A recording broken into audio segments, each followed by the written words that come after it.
মোদীকে খুশি করতে ইন্ডিয়া জোট ভেঙেছে দিদি, এমনটাই দাবি অধীর চৌধুরীর। শুক্রবার কাঁদিতে নির্বাচনী সভা থেকে ইন্ডিয়া জোটে মুখ্যমন্ত্রীর না থাকা নিয়ে কটাক্ষ করেন অধীর চৌধুরী। 13ই মে বহরমপুর লোকসভা কেন্দ্রে ভোট, তার আগে এদিন কাঁদিতে প্রচারে অধীর চৌধুরী। মনোবীক্ষণ পলিক্লিনিক, চিকিৎসার জগতে এক দশক। এখন এখানে সব বিষয়ে ডাক্তারবাবু একসাথে তলায়। ফোন করুন 7477799515 এই নম্বরে।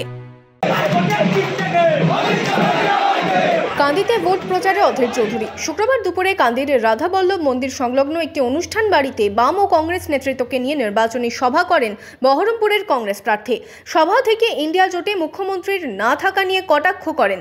মোদীকে খুশি করতে বাংলার দিদি ইন্ডিয়া জোটে না থাকতে পারে, ইন্ডিয়া জোটকে দুর্বল করবার চেষ্টা করতে পারে, কিন্তু এই বাংলাতে আমরা বামপন্থীরা মিলেমিশে এখানে যে জোটের ভোট করছি, সেই জোটের ভোটের অগ্রগতি সারা বাংলা জুড়ে আপনারা দেখতে পাচ্ছেন। সারা বাংলা জুড়ে তৃণমূলের প্রচারে শুধু দিদিকে দেখতে পাবেন আর তার খোকা বাবুকে দেখতে পাবেন। মানুষের কোনো সেখানে উচ্ছ্বাস নেই, মানুষের কোনো উদ্দীপনা নেই। উল্টো দিকে আপনারা আজকে কংগ্রেস আর বামের যে সংঘবদ্ধ শক্তি, সেই শক্তির এখানে প্রতিফলন দেখুন।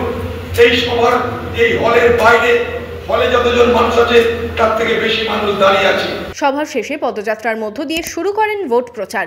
এদিন চকপাড়া থেকে পদযাত্রা শুরু করেন অধীর চৌধুরী। এরপর বাম ও কংগ্রেস নেতৃত্বকে সাথে নিয়ে লোহাপট্টি, আলুপট্টি, বিশ্রামতলা, বাঁধাপুকুর, লিচুতলা সহ বিভিন্ন এলাকায় পাড়ায় পাড়ায় প্রচারে অংশ নেন অধীর চৌধুরী। 13ই মে বহরমপুর লোকসভা কেন্দ্রে ভোট, তার আগে কান্দিতে পথে প্রচারে Adhir Chowdhury. Bureau report, imagine community media.